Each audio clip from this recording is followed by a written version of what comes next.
श्रीराम समर्थ. आपल्या सर्वांना नरक चतुर्दशीच्या खूप खूप शुभेच्छा. आजपासून एका प्रकाश पर्व याची सुरुवात होत आहे. नरक चतुर्दशीच्या निमित्तानं आज आपण सर्वजण आपल्या परिवारातले अतिशय आनंदी असाल यामध्ये शंका घेण्याचं कारण नाहीये. अभ्यंग स्नान, उठणं लावणं, देवाची पूजा, परस्पराशी संवाद, या सगळ्या गोष्टी आज आपण आनंदानं करतो. पण कधी विचार केला का की हे आजच्या दिवशी आपण का करतो? आज नरक चतुर्दशी का म्हटलं आहे? आजच्या दिवसाचा इतिहास काय आहे? भगवान श्रीकृष्णानं नरकासुर नावाच्या एका प्रबल असुराला आज मारलं, आपल्याला इतकं माहित आहे. आणि त्यामुळे आपण आज हे सगळं करतो. पण हा राक्षस किती प्रबल होता याची कल्पना आपल्या डोळ्यासमोर आपण जरा आणा. हा सामान्य नरकासुर नाहीये.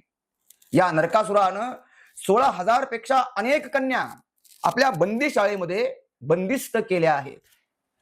याचा विचार आपण करा की 16,000 पेक्षा अधिक कन्येला जो नरकासुर बंदिस्त करू शकतो आणि या 16,000 परिवारामधल्या कोणालाही त्यांना सोडवता येत नाही, म्हणजे हा नरकासुर किती प्रभावी असला पाहिजे, नाही का? हा नरकासुर इतका प्रभावी का असेल बरं?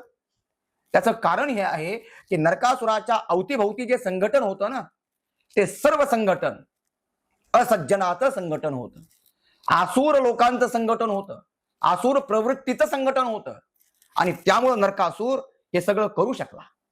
नरकासुराच्या अवतीभोवती बघा, सगळे अहंकारी लोक आहेत, सगळे क्रोधी, सगळे लोभी, मत्सर, एकामेकाबद्दल प्रेम नाही, केवळ दुसऱ्याचं मला मिळालं पाहिजे अशा वृत्तीचे लोक हे नरकासुराच्या अवतीभोवती होते. आणि ते केवळ एका ठिकाणी नाही, प्रत्येक प्रांतामध्ये नरकासुराचे हस्तक होते. त्यामुळे नरकासुर हे भयानक कार्य करू शकला. आणि या भयानक कार्याला संपवण्याचं काम भगवान श्रीकृष्णानं केलं. मला ज्यावेळेस हा प्रसंग माझ्या डोळ्यासमोर येतो ना, त्यावेळेस भगवंतानं 2 कार्य, भगवान श्रीकृष्णानं त्या काळामध्ये सर्वात मोठे 2 कार्य कोणते केले असतील, म्हणजे माझं वैयक्तिक मत आहे आहे. तर पहिलं कार्य लहानपणी गोवर्धनाला धारण जे भगवंतानं केले ना, ते सर्वात मोठं कार्य भगवंतानं केलं.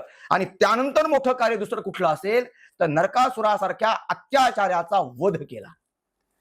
आणि त्या वधाचं आनंद उत्सव म्हणून आपण साजरा करतो. आपल्या मधलाही नरक हा आज जावा. नरक काय? दुसऱ्याबद्दल द्वेष वाटणं हा आपल्या मनामधला एक नरकच आहे. गेल्यानंतर नरक, स्वर्ग या पुढच्या गोष्टी, माझ्यामध्ये असलेला अहंकार जाणं हा एक आपला नरकच आहे. आणि हे सगळं आज अभ्यंगाच्या माध्यमातून गेलं पाहिजे.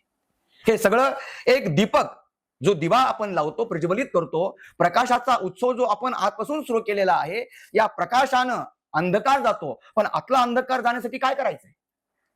तिथं कुठल्या प्रकाशाची आवश्यकता आहे? त्या ठिकाणी आवश्यकता आहे एका चांगल्या कर्माची आवश्यकता आहे.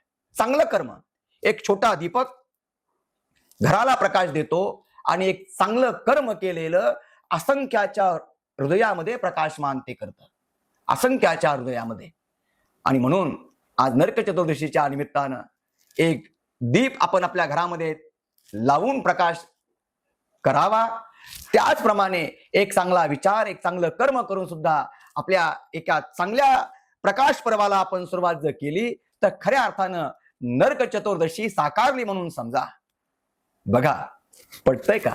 परत एकदा या नरक चतुर्दशीच्या आपल्या सर्वांना खूप खूप शुभेच्छा. श्रीराम.